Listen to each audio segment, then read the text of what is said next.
We have this 2017 Chrysler Pacifica here. The customer states the brake pedal feels hard and wants to push back. So when we press our brake pedal down, it feels like a normal brake pedal. Everything drove just fine. But if I press it really hard, you hear the vacuum leak.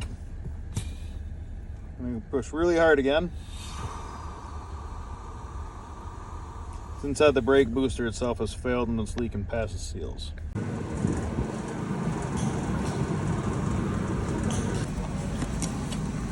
Right down there. See it?